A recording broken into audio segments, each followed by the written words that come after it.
अस्सलाम वालेकुम एवरीवन तव्हां सभिनी खे इंडस डायलॉग में भलीकार कजे थो।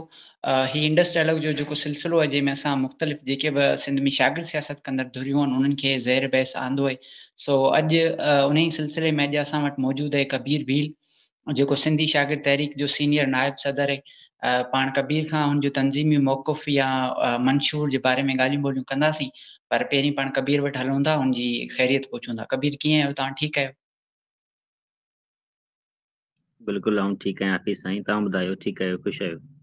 जी, जी, कबीर साईं आउं ठीकु आहियां। सो कबीर साईं असां वटि हिन सेशन खां अॻु में जेकी शागिर्द धुरियूं आहिनि उन्हनि में साहिल फुलपोटो अची चुको आहे ऐं जानिब वसाण सिंध शागिर्द सभा जो अॻवान उहो बि अची चुको आहे। सो हुननि वटि शागिर्द सवाल जी हिकिड़ी पंहिंजी डेफिनेशन हुई। ज़ाहिरी ॻाल्हि आहे हुननि जी पंहिंजी हिकिड़ी नज़रियाती लाइन आहे ऐं तव्हां हिकिड़ी अलॻि सां तव्हांजी नज़रियाती लाइन आहे, तव्हांजी सियासत बि हुननि खां मुख़्तलिफ़ आहे। सो तव्हांजी नज़र में शागिर्द सियासत आहे छा? महिरबानी।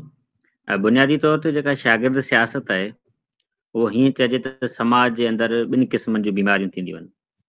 हिकिड़ियूं जिस्मानी बीमारियूं, ॿियूं ज़हनी बीमारियूं। त सियासत जेका आहे उहो ज़हनी बीमारियुनि जे इलाज जो नालो आहे ऐं शागिर्द सियासत आहे उहा शागिर्द सियासत ईअं सम्झो त सियासी शऊर जूं बुनियादी पेरड़ियूं आहिनि, पहिरियों ॾाको आहे, या ईअं चइजे त सियासी शऊर जो ॿिज आहे शागिर्द सियासत। जॾहिं असीं शागिर्द सियासत करियूं था त पोइ असां में सियासी शऊर अचणु शुरू थिए थो। आहिस्ते आहिस्ते असीं रियासत उन जा समूरा मामला, समाज उन जा समूरा मामला, सियासत जो इल्मु ऐं अमल ॿिनि शयुनि खां असीं रोशनास थियणु शुरू थियूं था। तंहिंजे करे जेका शागिर्द सियासत आहे उहा समाज जी तरक़ी, समाज जी तरबियत, समाज जी परवरिश या समाज जी रोशन ख़्याली ऐं तरक़ी पसंदी वारो जेको लाड़ो आहे उन में इंतिहाई बुनियादी अहम किरदारु अदा करे थी ऐं समाज खे नवां लाड़ा, नवां रुख ॾिए थी ऐं उनखां मुतारिफ़ कराए थी। सही आहे। कबीर साईं हिकिड़ो बहस हले थो पियो, तव्हां पाण हुन इंडस डायलॉग में जेको बहस शुरू थियो हिकिड़े नौजवान सवाल रखियो त असांजो जेको माहौल आहे या असांजी जेका मुआशी सिंध जी हालत आहे उन में जेके असांजा वालिदीन आहिनि या शागिर्दनि जा वालिदीन आहिनि उन्हनि जी इहा ख़्वाहिश हूंदी आहे त नौजवान यूनिवर्सिटी में वञे या कंहिं तइलीमी इदारे में वञे त उते वञी करे हू पढ़ाई करे ऐं मुकमल पंहिंजो ध्यानु जेको आहे पढ़ाई तरफ़ ॾिए, पोइ उहो ऑफिसर थिए ऐं सभु मुआशी मसइला संभाले। सो अहिड़े पूरे माहौल में हिकिड़े शागिर्द खे कीअं चइजे त बाबा सियासत जेको आहे उहो बि ज़रूरी आहे। सो इन ते तव्हां पूरे बहस ते छा चवणु चाहींदो?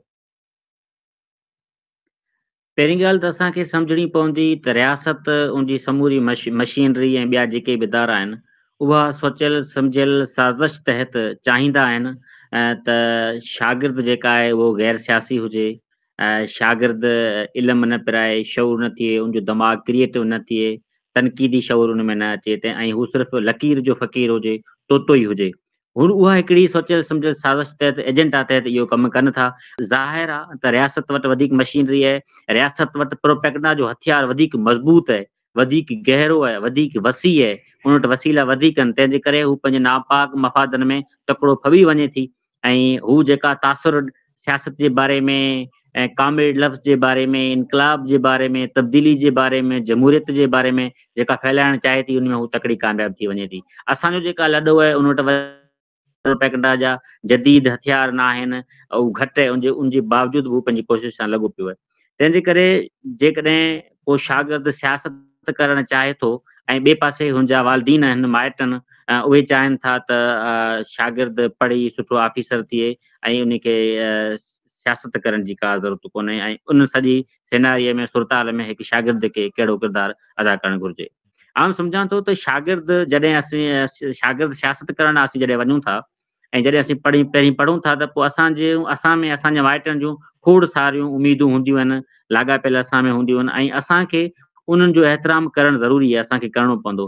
पर ईअं बि न आहे त असीं रुॻो उन जे एतिराम में पूरा हुजूं ऐं असांजो जेका असांजी क़ौम जे तरफ़ां, आवाम जे तरफ़ां असां ते जेका फ़र्ज़ु आहे, असां जेका ज़िमेदारी आहे जेका असांखे निभाइणी आहे उन खां असीं कन लाटार करे वञूं ऐं उन ते असीं ध्यानु न ॾियूं।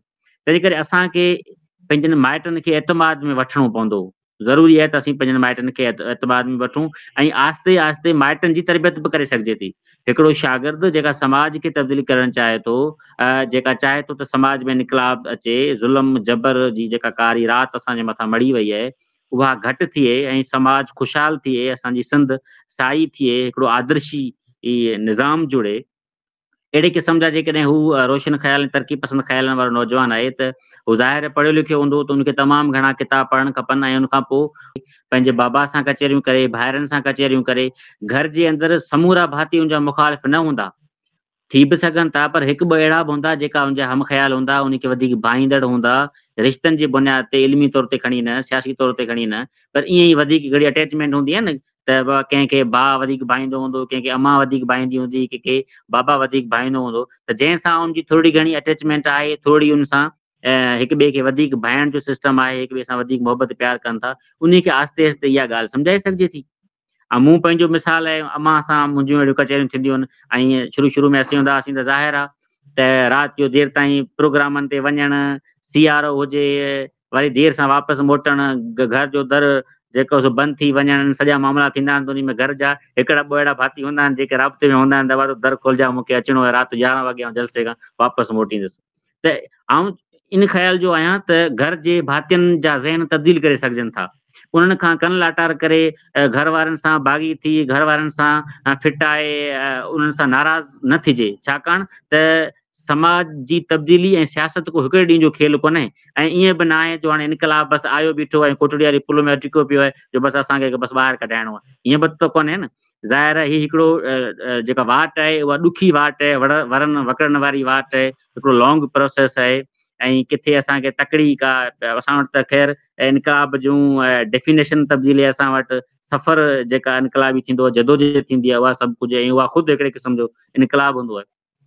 सो उन में हिकिड़े शागिर्द खे लाज़मी तौर ते पंहिंजे घर भातियुनि जा ज़हन उन्हनि जा तब्दील करे, उन्हनि सां मुसलसल राब्ते में रहे ऐं उन्हनि खे मोटिवेट कंदो रहे। उन्हनि जा जेके सियासत जे बारे में जेके ख़दशा आहिनि, जेका रियासत जी चाल आहे, या जेके इस्तेसाल पसंदि क़ुवतूं जेका माइटनि खे जेका तासिर विहारणु चाहिनि थी, उहा उनखे सम्झाए त भई हीअ पंहिंजा असल में दुश्मन आहिनि, इहा ई ॻाल्हि खेॾणु चाहिनि था, ऐं रुॻो नौकिरी हासिलु करणु ऐं रुॻो सुठो ऑफिसर थियणु तालीम कोन्हे, समाज लाइ जदोजहद करणु, पंहिंजी ज़िंदगी इज्तिमाही हक़नि लाइ वक़फ़ करणु, इहा असुल ज़िंदगी आहे। इनफ़रादी त माइटनि खे माण्हू सम्झाए त पंहिंजो पेट, पंहिंजे ॿारनि बच्चनि जो पेट त गॾे बि भरे थो, जानवर बि भरे थो, पोइ असीं अशरफुल मख़लूक़ात किथे थियासीं, समूरी ॿी मख़लूक़ खां असीं मथे किथे थियासीं? उहा असीं मथे तॾहिं थींदासीं जॾहिं असीं पंहिंजे बारे में, पंहिंजे पाड़े वारे जे बारे में, पंहिंजे समाज जे बारे में, पंहिंजे आवाम जे बारे में जाखोड़ कंदासीं, जदोजहद कंदासीं, तॾहिं असीं उनखां मुनफ़रत थींदासीं, मुख़्तलिफ़ थींदासीं, अशरफुल मख़लूक़ात थींदासीं। अहिड़े क़िस्म जूं ॻाल्हियूं, अहिड़े क़िस्म जा कहाणियूं, वाक़िया, क़िस्म जूं जेके बि वीडियो क्लिप्स के काफ़ी अहिड़ियूं शयूं तव्हां मुख़्तलिफ़ वक़्तनि ते घर वारनि खे ॾेखारींदा रहंदो, ऐं तव्हांजी ख़ुदि जी जेका कारकर्दगी आहे, तव्हांखे माण्हू किथे पसंदि कनि पिया, किथे माण्हू तव्हांजी साराह कनि पिया, छाकाणि त माइटनि जी इहा ख़्वाहिश हूंदी आहे त मुंहिंजे पुट खे साराहियो वञे, मुंहिंजी पुट जी इज़त हुजे, इहो हर माइट चाहींदो आहे त मुंहिंजो पुटु अॻिते हुजे। ईअं ई वरी पॉलिटिक्स जे मैदान में तव्हांखे किथे का अहिड़ी अहमियत मिले थी, तव्हांजी का साराह थिए थी, उहो जेकॾहिं तव्हां पंहिंजे माइटनि खे ॾेखारींदो न, त पोइ माइट बि चवंदा यार इहा सही ॻाल्हि आहे, मुंहिंजो पुटु सही रस्ते ते आहे, ऐं पोइ वरी आस्ते आस्ते उतां खां शुरूआति करे, ऐं ज़ाहिर हिकिड़ो घर में बि नओं आहे, ऐं वरी ठक जो अहिड़े हंध ते वञे जो पहिरीं गिरफ़्तार थी वञे त वरी माइट कोन छॾींदा। तंहिंजे करे जेका सियासत जी जेका शुरूआति कजे, जेको शागिर्द सम्झे थो त मुंहिंजा माइट ॾाढा ॾंगा आहिनि, उन्हनि जी लाइन ॿी आहे, हू ॿी ज़हनी लाड़े जा आहिनि, मूंखे छॾींदा कोन, तंहिंजे करे हू आस्ते आस्ते मीटिंगनि में वञणु शुरू करे, आस्ते आस्ते स्त्री सर्कल में वञणु शुरू करे, आस्ते आस्ते दोस्तनि सां कचहरियूं करणु शुरू करे, पोइ आस्ते आस्ते माइट भरंदा वेंदा, जेकॾहिं मुतमइन कोन थींदा त बि चवंदा हाणे छोकिरो जेको मञे, ईअं बि कोन थो निभाॻो आहे, भले पियो वञे, पोइ छा कंदासीं, पंहिंजे माइटनि खे राज़ी करे, ऐं माइटनि खे राज़ी करे सघिजे थो। ऐं आउं चवां थो जेको बि शागिर्द सियासत करणु चाहे थो, हू माइटनि खे ज़रूरु हम ख़्याल बणाए, ऐं हू पंहिंजे सफ़र में गॾु खणी हले, ऐं कोशिशि करे त उन्हनि खे मुतमिन करे, ऐं एसि ताईं मुतमिन करे जो हू असांजे सियासी सफ़र जा साथी था थी वञनि, असां सां गॾु हलनि। असांजी भेण असांजी सियासी सफ़र जी साथियाणी हुजणु खपे, असांजी अम्मा असांजे सियासी सफ़र जी साथियाणी हुजणु खपे, असांजो बाबा असांजे सियासी सफ़र जो साथी हुजणु खपे, ऐं उहो तॾहिं थींदो जॾहिं असीं उन्हनि ते कमु कंदासीं, जीअं असीं अवाम ते कमु कंदा आहियूं, जीअं असीं ॿियनि शागिर्दनि ते कमु कंदा आहियूं, जीअं असीं ॿियनि तंज़ीमनि ते कमु कंदा आहियूं, ईअं ई असांजो फ़र्ज़ु आहे त असीं पंहिंजनि घर भातियुनि ते बि कमु करियूं, उन्हनि ते बि पंहिंजो पॉलिटिकल वर्क करियूं, सियासी वर्क करियूं, त जीअं हू बि असांजा साथी थियनि, त जीअं ई हिकिड़ी ॾुखनि जेका ॾुखी वाट आहे, वरनि वकड़नि वारी वाट आहे, जेका असांजो लॉन्ग प्रोसेस आहे, इहा असांजो डिस्टर्ब न थिए, असीं हिकिड़ी फिल्म में उहो कमु कंदा वञूं। सही है कबीर साईं तव्हां सिंधी शागिर्द तहरीक जा सीनियर नायब सदर आहियो। सो हिन सेशन जे ज़रिए तव्हांखे मुख़्तलिफ़ माण्हू ॿुधंदा, के अहिड़ा हूंदा जेके तव्हांजी तंज़ीम खां वाक़ुफ़ न हूंदा, तव्हांजे कम खां वाक़ुफ़ न हूंदा। सो असांखे इहो ॿुधायो त सिंधी शागिर्द तहरीक जो मंशूर कहिड़ो आहे या हुन जा बुनियादी मक़सद कहिड़ा आहिनि। ऐं ॿी ॻाल्हि जेका अहम ॻाल्हि आहे उहा इहा आहे त जेके बि मुख़्तलिफ़ शागिर्द सियासत कंदड़ तंज़ीमूं आहिनि, कॉमपरस्तानी या खणे सोशलिस्ट आहिनि, उन्हनि खां सिंधी शागिर्द तहरीक मुख़्तलिफ़ कीअं? सिंधी शागिर्द तहरीक शागिर्दनि जी साइंसी इनकलाबी ऐं सियासी तंज़ीम आहे ऐं हू सॼी सिंध जे अंदरि बाज़ाब्ता कमु करे थी। यूनिट खां वठी तालको ज़िलो ऐं मर्कज़ ताईं उन जूं बाडियूं आहिनि, कमेटियूं आहिनि, कमकार करे थी। ऐं आउं सम्झां थो तव्हां बि बख़ूबी वाक़ुफ़ हूंदा त सिंधी शागिर्द तहरीक कंहिं तारीफ़ जी मोहताज कोन्हे। उनजो हिकिड़ो वॾो नालो आहे, कमु आहे, हिकिड़ी तारीख़ आहे। ऐं 1977 में उनजो बुनियादु पियो। हाणे तक़रीबन उनखे अधु सदी थियण वारी आहे, मथे थी वई आहे। एतिरो उनजो को किरदारु ऐं कमु रहियो आहे। तंहिंजे करे सिंधी शागिर्द तहरीक जो जेका बुनियादी कमु आहे, हूअं त ॿ शयूं हूंदियूं आहिनि आम तौर ते जीअं ॿियूं शागिर्द तंज़ीमूं कमु कनि थियूं। हिकिड़ो त उन जे अंदरि एक्टिविज़म वारो पासो आहे त शागिर्दनि जे मसइलनि जे लाइ जदोजहद करणी आहे। शागिर्दनि सां फीस जो मसइलो आहे, उन ते लाइ असांखे एहतिजाज करिणो आहे, उन जे लाइ असांखे बुख हड़ताल करणी आहे, असांखे मुज़ाहिरो करिणो आहे। ऐं तालीमी इदारे जे अंदरि इंतिज़ामी मामला आहिनि, उन ते असांखे जदोजहद करणी आहे। हिकिड़ो इशूज़ पॉलिटिक्स जेका शागिर्दनि जी सियासत ज़ाहिर आहे, ऐं उहा त हर शागिर्द सियासत खे करणी पवंदी। छाकाणि त जेसिताईं असां इशूज़ खे न खणंदासीं त बुनियादी तौर ते असांजा शागिर्द को एॾा नज़रियाती एॾा पुख़्ता त आहिनि कोन जो समाज जी वॾी तब्दीली खे ज़हन में रखी ऐं हू शागिर्द सियासत कंदा वतन। तंहिंजे करे हू ज़ाहिर आहे पंहिंजे मफ़ादनि तहत इंट्रस्ट वठी सियासत में ईंदा हुआ। इशूज़ जी पॉलिटिक्स करण सां गॾु सिंधी शागिर्द तहरीक चाहे थी त समाज में फ़िक्री इनकलाब ईंदो। पहिरीं ज़हनी इनकलाब ईंदो। असांजा माण्हुनि जा ज़हन तब्दील कंदासीं, माण्हुनि जूं सोचूं तब्दील कंदासीं, माण्हुनि जा ख़्याल तब्दील कंदासीं। ऐं ज़ाहिर आहे असांजो समाज बुनियादी तौर ते जागीरदाराना समाज आहे, तबक़ाती समाज आहे। जागीरदाराना तबक़ाती समाज आहे, ॿिए पासे क़ौमी फुरलुट आहे, रियासती ॾाढ आहे। ही समूरा मामला आहिनि। इन समूरनि मामलनि में जेसिताईं असांजो सियासी शऊर याफ़्ता न हूंदो, उन में तनक़ीदी शऊर न हूंदो, तबक़ाती उन में शऊर न हूंदो, उनखे पंहिंजनि क़ौमी हक़नि जे बारे में ख़बर कोन हूंदी, पंहिंजो क़ौमी तशख़ुस ऐं शऊर जे बारे में उनखे ख़बर कोन हूंदी, त पोइ हू सियासत जे अंदरि जेका स्टूडेंट पॉलिटिक्स थींदी उनजे अंदरि जटावदार पंहिंजो किरदारु अदा करे न सघंदो। तंहिंजे करे शागिर्दनि खे पढ़ाइणु, शागिर्दनि खे शऊर याफ़्ता बणाइणु, शागिर्दनि में सियासी शऊर पैदा करणु इंतिहाई ज़रूरु आहे।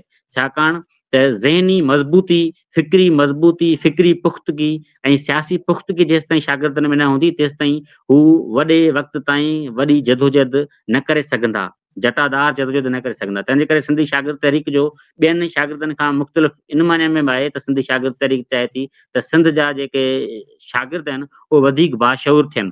उन जे लाइ सिंधी शागिर्द तहरीक शुरू खां वठी ॿियनि तंज़ीमूं ॿियनि पासनि में एक्टिव रहियूं हूंदियूं, पर सिंधी शागिर्द तहरीक इन हवाले सां मशहूरु आहे त सिंधी शागिर्द तहरीक स्टडी सर्कल हलाईंदी, सिंधी शागिर्द तहरीक वर्कशॉप कराईंदी, सिंधी शागिर्द तहरीक तरबियती क्लास हलाईंदी। उन तरबियती क्लासनि जे ज़रिए, वर्कशॉपनि जे ज़रिए शागिर्दनि खे अनाउंसमेंट सेखारिबी, शागिर्दनि खे कंपेयरिंग सेखारिबी, शागिर्दनि खे तक़रीर कीअं कजे इहो सेखारिबो, शागिर्दनि खे लेक्चर कीअं ॾिजे इहो सेखारिबो, शागिर्दनि खे किताब ते तबसरो कीअं लिखिजे इहो सेखारिबो, शागिर्दनि खे पॉलिटिकली जेके सियासी जेका कमु थींदो आहे जलसनि जो, जलूसनि जो, बुख हड़तालनि जो, इहो समूरो कीअं कबो, इहा सॼी तरबियत उनखे ॾिनी वेंदी आहे। तंहिंजे करे सिंधी शागिर्द तहरीक स्टूडेंट पॉलिटिक्स ते बि गॾोगॾु कमु करे थी ऐं उन सां गॾु फ़िक्री तौर ते सिंधी शागिर्द तहरीक जो वधीक फोकस रहियो आहे त सिंध जा शागिर्द वधीक बाशऊर थियनि, वधीक सगारा थियनि, फ़िक्री तौर ते उन में पुख़्तगी अचे त जीअं हू वधीक जदोजहद करे सघनि। तंहिंजे करे सिंधी शागिर्द तहरीक जो स्टडी सर्कलनि ते, वर्कशॉपनि ते वधीक ज़ोर हूंदो आहे।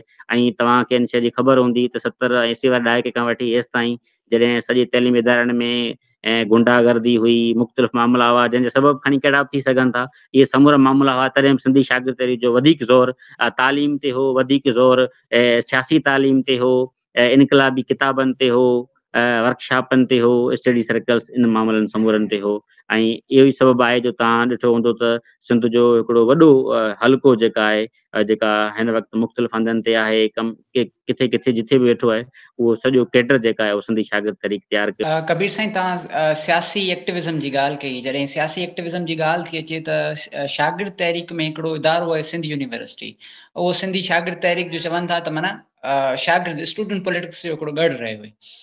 पर उते सिंधी शागिर्द तहरीक जेका आहे उहो नज़र नथी अचे। उन जे पोयां कहिड़ा कारण आहिनि? तव्हां जेके शयूं ॿुधायूं तव्हां उन्हनि सां पंहिंजे पाण खे लॻाए रखियो आहे, या त तव्हां उन्हनि जे सिंधी यूनिवर्सिटी में पॉलिटिक्स न करण जा ॿिया बि के सबब आहिनि? बुनियादी ॻाल्हि त इहा जेका तासुर आहे सिंधी शागिर्द तहरीक जे बारे में, त सिंधी शागिर्द तहरीक सिंध यूनिवर्सिटी में आहे ई कोन, ईअं ॻाल्हि ईअं नाहे। सिंधी शागिर्द तहरीक सिंध यूनिवर्सिटी में आहे, उनजो पंहिंजो कमु आहे, ऐं आउं पाण उनजी बॉडी में रहियो आहियां, ॿिया दोस्त असांजा रहिया आहिनि। सिंधी शागिर्द तहरीक मुख़्तलिफ़ वक़्तनि ते उते स्टडी सर्कल हलाईंदी रही आहे। पर छा आहे त जीअं सिंधी यूनिवर्सिटी जे अंदरि जीअं ॿियूं तंज़ीमूं सरगर्म आहिनि, पंहिंजो कमु कनि थियूं, ईअं वरी सिंधी शागिर्द तहरीक जो समूरनि तालीमी इदारनि में कमु आहे। जीअं थोरो थोरो कमु सिंध यूनिवर्सिटी में आहे, ईअं वरी ॿियनि समूरनि यूनिवर्सिटियुनि जे अंदरि जीअं ॿियूं कहिड़ी तंज़ीमूं आहिनि जेके सिर्फ़ु सिंध यूनिवर्सिटी ताईं महदूद आहिनि, उते ई उन्हनि जो भार आहे, उते ई उनजो एक्टिविज़म वधीक आहे, कमु कनि थियूं। पर सिंधी शागिर्द तहरीक जीअं जीअं शाख हुनजी सिंध यूनिवर्सिटी आहे, ईअं वरी उहा लतीफ़ यूनिवर्सिटी में बि आहे, कराची यूनिवर्सिटी जी जेके मुख़्तलिफ़ यूनिवर्सिटियूं आहिनि उनमें बि उनजो कमु आहे, ठटे में बि उनजो कमु आहे, थरपारकर में बि उनजो कमु आहे। सॼी सिंध जे समूरनि तालीमी इदारनि में उनजो जंहिं हिसाब सां हिकिड़े रिदम में कमु हले थो, ऐं सिंध जे अंदरि बि सिंध यूनिवर्सिटी जे अंदरि बि हले थो। तंहिंजे करे इहो जेका तासुर आहे त सिंध यूनिवर्सिटी में सिंधी शागिर्द तहरीक न आहे, ईअं न आहे। सिंधी शागिर्द तहरीक सिंध यूनिवर्सिटी में आहे, उते पंहिंजो कमुकार करे थी। उनजो तरीक़ेकार कमु करण जो तरीक़ेकार ॿियनि तंज़ीमुनि खां मुख़्तलिफ़ ज़रूरु आहे। जीअं ॿियूं तंज़ीमूं उते पंहिंजा एहतियाज वग़ैरह कनि थियूं, ईअं वरी सिंधी शागिर्द तहरीक बि साॻी शागिर्दनि जे मसइलनि जे लाइ एहतियाज करे थी, उन्हनि लाइ आवाज़ बुलंद करे थी, पर उनजो तरीक़ेकार जदोजहद जो ॿियनि तंज़ीमनि खां थोरो मुख़्तलिफ़।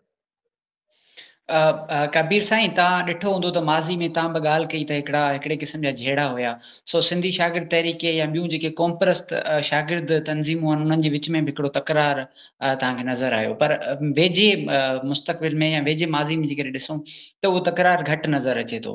पोइ उनजे पोयां सबबु सिंधी शागिर्द तहरीक जी जेका आहे उहो जीअं तव्हां एक्टिविज़म जी ॻाल्हि कई, उहा एक्टिव एतिरी नाहे, या त उन जे पोयां के तव्हां उपाउ वरिता आहिनि, पाण में ॻाल्हियूं ॿोलियूं कयूं आहिनि, छा उन जा सबब कहिड़ा आहिनि? जेतिरे क़दुरु हफ़ीज़ आउं सम्झां थो त 70 ऐं 80 वारे ॾहाके में क़ौम परस्त ऐं तरक़ी पसंद या सोशलिस्ट जेके तंज़ीमूं हुयूं, उन्हनि जा जेके पाण में जहिड़ा हूंदा हुआ, उन्हनि जहिड़नि जो बुनियादी कारण नज़रियाती इख़्तिलाफ़ हूंदा हुआ, तंहिंजे करे शागिर्दनि जा बि पंहिंजो पाण में जहिड़ा थींदा हुआ। इहो मामलो हूंदो हो। हाणे जॾहिं सॼो पॉलिटिकल सिनेरियो तब्दील थियो आहे, ऐं ॿिन्ही तंज़ीमनि जूं जेके मदर पार्टियूं आहिनि उन्हनि जी सुरताल तब्दील थी आहे, त हाणे सुरताल थोरी तब्दील थी वई आहे, ऐं सिंध जो शागिर्द बि सम्झे थो त उहा साॻी पुराणे तर्ज़ वारा जहिड़ा झटा हिक ॿिए जा मथा फाड़ण, इहा असुलु शागिर्द सियासत कोन्हे। असांखे सियासी रवादारी बि थोरी घणी क़ाइमु करणी पवंदी, हिक ॿिए सां असांखे वेहणो पवंदो, नज़रियाती इख़्तिलाफ़ पंहिंजी जाइ ते उहे असांखे रखणा पवंदा, ऐं उहे जेकॾहिं असांजा आहिनि त उहो उन्हनि जी मौजूदगी ज़रूरी आहे, उनजो वजूद ज़रूरी आहे। पर इन जो मतिलबु इहो कतई न आहे त असीं सियासी दुश्मन आहियूं त पोइ असीं जाने दुश्मन हिक ॿिए जा आहियूं, ईअं न आहे। असांजे ज़हननि जा जहिड़ा आहिनि, असांजी नज़रियाती लाइन जो जहिड़ो आहे, ऐं ज़ाब्ते ऐं उसूल जो जहिड़ो आहे, ऐं उहो असांजा इख़्तिलाफ़ आहिनि, उहो इख़्तिलाफ़ असांजा अॼु बि क़ाइमु आहिनि। बाक़ी उहा जेका जहिड़ो झटो हूंदो हो ऐं वधीक फसाद हूंदो, उहो हिन वक़्तु न आहे। आउं सम्झां थो उनजे अंदरि का बि अहिड़े क़िस्म जी ठाह वारो मामिलो, अहिड़ो बि का कुझु कोन थियो आहे। बसि ईअं थींदो आहे त जेका ज़हन आहिनि उहे आहिस्ते आहिस्ते इहे शयूं एक्सेप्ट करे वेंदा आहिनि, ऐं वधीक मैच्योर थी वेंदा आहिनि। त आउं सम्झां थो त ॿिन्ही पासे थोरी घणी मैच्योरिटी आई आहे, तंहिंजे करे इहा जेका आहे सुठी रवायत हिकिड़ी पैदा थी वई, ऐं माहौल बहितर थींदा वञे पियो, ऐं इहा ॾाढी ख़ुशाईंदा ॻाल्हि आहे। सही। कबीर साईं, तव्हांजी जेका मदर पार्टी आहे अवामी तहरीक, सो अवामी तहरीक हिकिड़ो त सोशलिस्ट सिंध जी ॻाल्हि करे थी, ऐं साॻी वक़्त ते जेका आहे उहो वफ़ाक़ी जेको ढांचो आहे उन्हनि खे बि एक्सेप्ट करे थी, ऐं आइनी सुधारनि जी बि ॻाल्हि करे थी। सो तव्हां उन्हनि जी हिकिड़ी शागिर्द विंग आहियो, पर तव्हांजी मौजूदगी सिर्फ़ु ऐं सिर्फ़ु जेको आहे सिंध में आहे। उन जे पोयां छा सबबु आहे जो तव्हां ॿिए मुल्क ताईं कोन पहुची सघियो, या नालो जीअं सिंधी शागिर्द तहरीक ते तव्हांजो कमु सिर्फ़ु सिंध में? हा, पलीअ साहिब हिन सुवाल जो मुख़्तलिफ़ वक़्तनि ते जवाबु ॾींदो रहियो आहे, ऐं हू अवामी तहरीक जो पली साहिब बानी हो, सिंधी शागिर्द तहरीक जो बि। हाणे पहिरीं ॻाल्हि कबी आहे त पहिरीं घर खे सुधारबो। तंहिंजे करे सिंधी शागिर्द तहरीक ऐं अवामी तहरीक जो बि इहो ई मौक़िफ़ रहियो आहे त पहिरीं पंहिंजे घर खां सुधारे जी ॻाल्हि कबी। पहिरीं पंहिंजो पाण खे सुधारबो, पंहिंजे घर खे सुधारबो, पंहिंजे पाड़े खे सुधारबो, पंहिंजे समाज खे सुधारबो, पोइ ॿिए पासे सुधारबो। पाण चाहियूं था त मुल्क जूं जेके मज़लूम क़ौमूं आहिनि उन्हनि में कमु कजे, उन्हनि वटि वञिजे, पर जॾहिं असीं उन्हनि ॾांहुं वेंदासीं त उहे पहिरीं चवंदा अवा ॾेखो पंहिंजा हाल सुधारिया अथव न, असां पंहिंजा हाल असांजा इहे त चऊं, पोइ वरी असांखे सुधारण कीअं आया आहियो। तंहिंजे करे इहो आहे त असीं ॿियनि खे बि सुधारींदासीं, ॿियनि जा बि भरिजिला आहियूं, उन्हनि जे हक़नि जी बि ॻाल्हि करियूं था, मज़लूम जेके बि आहिनि, पर पाण बि त पहिरीं मज़लूम आहियूं, पंहिंजी हालत बहितर करियूं, पंहिंजा हक़ पाण वठूं, पंहिंजी जेका सुधारो पाण में आणियूं, पोइ उन्हनि ॾांहुं वधंदासीं। तंहिंजे करे अवामी तहरीक जो, सिंधी शागिर्द तहरीक जो इन मामले में इहो मौक़िफ़ आहे त पहिरीं पंहिंजी हालत बहितर कबी, पाण खे सुधारबो, पंहिंजा हालात बहितर कबा, पंहिंजा हक़ वठिबा, ऐं पोइ ओॾां वञिबो। ऐं इन सूरताल में इन ई हूंदे बि जेकॾहिं किथे असांजा राब्ता मिलनि था उन्हनि सां, त उन्हनि सां असांजा लिंक्स आहिनि, राब्ता आहिनि, अचण वञण बि थोरो घणो थींदो आहे, पर बाज़ाब्ता तंज़ीमी तौर ते होॾां वञणु उहो तॾहिं थींदो जॾहिं असीं सिंध सॼी में पहुची वञूं, ऐं उतां खां पोइ जॾहिं असां सिंध कवर करे वेंदासीं त पोइ ज़रूरु होॾां वेंदासीं। सही है कबीर साईं, जेकॾहिं तव्हांजे सिंध में कुझु अहिड़ियूं शागिर्द जमायतूं आहिनि जिन में ख़ासि तौर ते माना अहिड़ा जेके अॻुवान या अहिड़ा माण्हुनि खे अॻिते आंदो थो वञे जीअं उन ते जेके उन्हनि जूं मदर पार्टियूं आहिनि उहे असरअंदाज़ थी सघनि ऐं पंहिंजा कम वठे सघनि। सो मुंहिंजो सवाल इहो आहे, छा तव्हांजे ढांचे में अवामी तहरीक जी जेका मरकज़ी क़यादत आहे उहो तव्हां ते असरअंदाज़ थींदी आहे, या सिंधी शागिर्द तहरीक जी जेका बि कैबिनेट आहे उहो पंहिंजे जोर में आज़ादु आहे ऐं पंहिंजा फ़ैसिला पाण वठंदी आहे? हाफ़िज़, सिंधी शागिर्द तहरीक जो सुवाल हिते ॿियनि तंज़ीमनि खां मुख़्तलिफ़ इन जे करे बि आहे त सिंधी शागिर्द तहरीक जो जेका स्टेज आहे उहा सुजागबाज़ तहरीक मां फुटंदो आहे। तंहिंजे करे अवामी तहरीक जी जेका बुनियादी नर्सरी आहे महाज़न जे हवाले सां पाण ॾिसूं त उहा सुजागबाज़ तहरीक आहे, जंहिंमें प्राइमरी खां वठी 10वीं क्लास जा ॿारड़ा शामिल हूंदा आहिनि। उहा ई सुजागबाज़ तहरीक जा ॿारड़ा हूंदा आहिनि जेका अॻिते हली सिंधी शागिर्द तहरीक थींदा आहिनि, ऐं उतां ई वरी सिंधी शागिर्द तहरीक खां पोइ अवामी तहरीक में वेंदा आहिनि, या ॿिया मुख़्तलिफ़ जेके फॉर्म आहिनि पार्टी जा जेके महाज़ आहिनि उन्हनि ते कमु कंदा आहिनि। तंहिंजे करे जेका बुनियादी नर्सरी आहे उहा सुजागबाज़ तहरीक आहे। तंहिंजे करे सुजागबाज़ तहरीक मां फुटी उहा मथे ईंदा आहिनि ऐं पंहिंजो कमु किरदारु अदा कंदा आहिनि, ऐं उन में कंहिं तंज़ीम जे तरफ़ां का उन खे इस्तेमालु करण जो अहिड़ो कुझु न हूंदो आहे। हिकिड़ी पार्टी जो ज़ाब्तो हूंदो आहे, असूल हूंदो आहे, उनखे जेको जीअं फॉलो कंदो उन जे हिसाब सां तंज़ीमी सॼो स्ट्रक्चर हलंदो आहे। सही है कबीर साईं, ये आख़िरी सवाल है या तव्हां पंहिंजी ॻाल्हि रखणु चाहियो उहो इहो त सिंध जेका आहे हिन वक़्तु या घण पासाऊ जबर जो शिकार आहे। सो अहिड़े में तव्हां हिकिड़ी नुमाइंदा जमायत जा अॻुवान आहियो, तव्हां शागिर्दनि खे या ॿुधंदड़नि खे छा चवणु चाहींदो, उन्हनि खे कहिड़ो किरदारु अदा करणु घुरिजे इन पूरे सिनेरियो में? ॾाढी सही ॻाल्हि आहे, ऐं वाक़ई सिंध आऊं त जीअं सियासत में आयो आहियां त इहो जुमिलो ॿुधां पियो, ऐं हक़ीक़त बि आहे त सिंध नाज़ुक दौर मां गुज़री पई, ऐं इहा आहे बि सही हक़ीक़त आहे त सिंध हर वक़्तु जेका आहे उहो ज़ुल्म ऐं जबर हेठि रही आहे, सतम हेठि रही आहे। हिकु तरफ़ क़ौमी जबर, ॿिए तरफ़ तबक़ाती हितां जो वॾे शायाणो निज़ाम आहे, सरदारी निज़ाम आहे, ऐं उहे गिजूं आहिनि सिंध जे मथां लामार ॾेई रहियूं आहिनि। इन में जेका शागिर्द आहे उन शागिर्द खे वधी चढ़ी सिंध जी क़ौमी वजूद जे लाइ, आवाम जे लाइ, उनजे हक़नि लाइ वधि खां वधि कोशिशि करणु खपे, जाखोड़ करणु खपे। ऐं उहा जाखोड़ करण खां पहिरीं असां शागिर्दनि खे पंहिंजो पाण खे ट्रेंड करिणो पवंदो। पाण जेसि ताईं बाशऊर न थींदासीं, पाण में जेकॾहिं सियासी शऊर न हूंदो ऐं पढ़ंदासीं न, तेसि ताईं असीं माण्हुनि जी हालत तब्दील करे कोन सघंदासीं। तंहिंजे करे असांजो अलमियो इहो बि त आहे त असांखे जेतिरी वधीक महिनत करणु खपे, जेतिरो वधीक गहरो ऐं घणतरफ़ो असांखे मुतालो करणु खपे, एतिरो असीं नथा करियूं। असांजो नौजवान आलमी सुरताल खां अणवाक़ुफ़ आहे। असांजे नौजवान खे ख़ुदि मुल्क जी तारीख़, पंहिंजी सिंध जी तारीख़ ऐं इलाइक़ाई सॼो निज़ाम ऐं समाजी उथल पुथल सॼी उनखे ख़बर कोन्हे, उन खां मुकमल तौर ते अणवाक़ुफ़ आहे। ऐं जॾहिं ज़ाहिर हिकु तरफ़ उन्हनि समूरनि शयुनि खां अणवाक़ुफ़ आहे ऐं ॿिए तरफ़ वरी समाज खे तब्दील करण जी ॻाल्हि कंदो त हू सही नमूने करे कोन सघंदो, छाकाणि त सियासत नालो ई रियासत ऐं समाज उनखे सम्झणु, उनजे इल्मु ऐं उनजे अमल जो आहे। तंहिंजे करे बुनियादी तौर ते पहिरीं असांखे सियासत जो इल्मु हुजणु ज़रूरी आहे। असां में इल्मु हूंदो तॾहिं असीं अमल कंदासीं न। तंहिंजे करे सियासत जो इल्मु असांखे हुजणु ज़रूरी आहे। उनजे लाइ असांजे नौजवान खे वधि खां वधि इहा कोशिशि करणु घुरिजे त हू तमामु घणा किताब पढ़े, आवाम में पंहिंजी ॻाल्हि रखण जे लाइ हू अवामी स्किल्स जेके आहिनि उन्हनि ते दस्तरस हासिलु करे, अबूर हासिलु करे त असांखे अवाम में ॻाल्हि कीअं करणु खपे, पंहिंजो मौक़ुफ़ अवाम में कीअं रखणु घुरिजे, ऐं असांखे कहिड़नि कहिड़नि बहसनि खे छेड़णु घुरिजे, कहिड़नि कहिड़नि बहसनि खे छेड़णु न घुरिजे, कहिड़ी ॻाल्हि किथे कजे, कहिड़ी ॻाल्हि किथे न कजे। ऐं बुनियादी तौर ते ॾाहिप ऐं ॼाण में बुनियादी फ़र्क़ु आहे ई इहा त ॼाण फैक्ट्स ऐं फिगर जो नालो आहे, त उहा कॾहिं थियो, छा थियो, इन मामले जो आहे। ऐं ॿ ई ॿ चारि थियनि था, इहा ॼाण आहे। पर ॾाहिप इन जो नालो आहे, त उनजो ॾाहिप जेका आहे उहो मौक़े मुनासिबत जो नालो आहे। कहिड़ी ॻाल्हि किथे कजे, कीअं कजे, केतिरी कजे, कहिड़े अंदाज़ में कजे, सवलाई कजे, आसान करे बयानु कजे, इहो ॾाहिप जो नालो आहे। तंहिंजे करे असांजो नौजवान हिन वक़्तु जंहिं कंडीशन में आहे सिंध जे अंदरि, हू आउं सम्झां थो त एतिरो मुतालो नथो करे। घणनि नौजवान जो ख़्यालु आहे त सिंध जो नौजवान तमामु घणो पढ़े थो। बुनियादी तौर ते ईअं न आहे, मुख़्तलिफ़ दोस्तनि सां असांजो बहस थींदो आहे। असल में छा आहे त असांजे सर्कल में जेके दोस्त आहिनि, ज़ाहिर आहे हू पिया स्टेटस लॻाईंदा आहिनि त असीं सम्झंदा आहियूं त सॼी सिंध पढ़े पई। बुनियादी तौर ते ईअं कोन्हे, उहे सिर्फ़ु 10-15 ई उहे दोस्त हूंदा जेके सिर्फ़ु असांजे सर्कल में आहिनि, उहे ई पढ़नि था। ऐं इन जो मतिलबु इहो किथे कोन्हे सॼी सिंध पढ़े थी। सिंध यूनिवर्सिटी जे अंदरि वॾो असांजो तालीमी इदारो आहे सिंध जो, उनजे अंदरि हज़ारें शागिर्द आहिनि। तव्हां ॾिसो त उन में घणा किताब पढ़ंदड़ हूंदा। एतिरो ज़रूर थियो आहे त हींअर कुझु 2-3 सालनि जे अंदरि थोरो रेशो वधियो आहे, शागिर्द किताब पढ़नि था। किताब पढ़ण जो जेका रवाज आहे उहो बि ॾेखावबाज़ी ताईं आहे। ऐं उन में बि जेका उहो फिक्शन पढ़ियो वञे थो, नावल पढ़ियो वञे थो, कहाणियूं पढ़ियूं वञनि थियूं, जेका बि फ़िक्री तौर ते वधीक शागिर्द खे सगारो कोन थियूं कनि, वधीक इमोशनल बणाइनि थियूं। जॾहिं समाज खे रैशनैलिटी जी ज़रूरत आहे, समाज खे सबबियत जी ज़रूरत आहे, मंतक जी ज़रूरत आहे, फिलासफ़ी जी ज़रूरत आहे। तंहिंजे करे बुनियादी तौर ते असांजो शागिर्द जेके 5 इल्म आहिनि, तारीख़ आहे, फ़लसफ़ो आहे, साइंस आहे, सियासत आहे ऐं अदब आहे, इन खे जेसिताईं सही नमूने कोन पढ़ंदो, उनजे बारे में गहरो ऐं घणतरफ़ो मुतालो न कंदो, तेसिताईं समाज तब्दील न थी सघंदो। तंहिंजे करे असांजी शागिर्द जेका आहिनि, जेके नौजवान टही आहे, उनजो पहिरियों ऐं बुनियादी फ़र्ज़ ऐं ज़िमेदारी इहा हुजणु खपे त हू पंहिंजो पाण खे ट्रेंड करे, पंहिंजी तरबियत करे, पंहिंजी परवरिश करे, पंहिंजी पालना करे।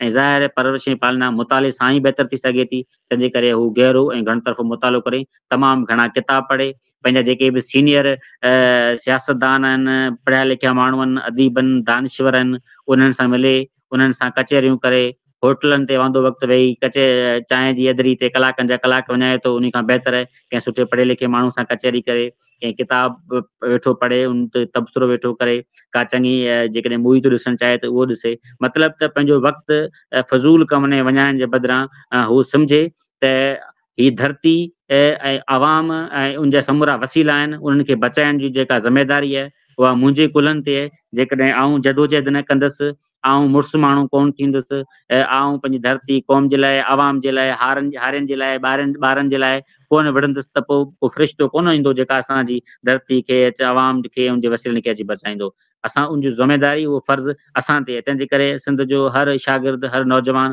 पंहिंजो पाण ते इहा ज़िमेदारी महसूसु करे ऐं फ़र्ज़ु सम्झे त मूंखे धरती, पंहिंजी क़ौम, उनजे वसीलनि खे बचाइणो आहे। ऐं उहा तॾहिं बचाए सघंदो जॾहिं सिंध में फ़िक्री इनक़लाब ईंदो। ऐं फ़िक्री इनक़लाब तॾहिं ईंदो जॾहिं असां पंहिंजे कलम ऐं किताब खे हथियार बणाईंदासीं ऐं रोज़ जी बुनियाद ते जाइज़ो वठंदासीं त असां रोज़ जी बुनियाद ते केतिरो मुतालो कयो। असांजे अंदरि जेके ग़लति लाड़ा, ग़लति तस्वर, ग़लति फ़हमियूं जेके मौजूदु आहिनि, उन्हनि खे रोज़ जी बुनियाद ते असीं कढूं, सुठियूं आदतूं अपनायूं ऐं पंहिंजी सुठी सोबत अपनायूं, त असीं सिंध खे तब्दील करे सघूं था। ठीकु आहे कबीर साईं, तव्हांजी वॾी महिरबानी। तव्हां सभिनी खे गुज़ारिश कजे थी, जेकॾहिं हीउ सेशन तव्हां मुकमल ॿुधो आहे ऐं तव्हांखे पसंदि आयो आहे त हीउ पंहिंजे दोस्तनि सां शेयर करियो, शागिर्दनि सां शेयर करियो। जीअं हिकिड़ी सिंध में सियासी सुजाॻी वारी जेका मुहिम आहे, जंहिंमें शागिर्द तंज़ीमूं आहिनि, ॿियूं तंज़ीमूं आहिनि, या खणी केर बि आहिनि, उहो पंहिंजो किरदारु अदा कनि पिया, उस ताईं पहुचे सघे। सो तव्हांजी वॾी महिरबानी कबीर साईं, तव्हां असांखे टाइम ॾिनो, वक़्तु ॾिनो। ऐं वरी बि के ॿिया मौज़ू हूंदा त तव्हांखे तकलीफ़ ॾींदासीं ऐं तव्हां इंडस्ट्री ते ईंदा रहिजो sir. Thank you so much.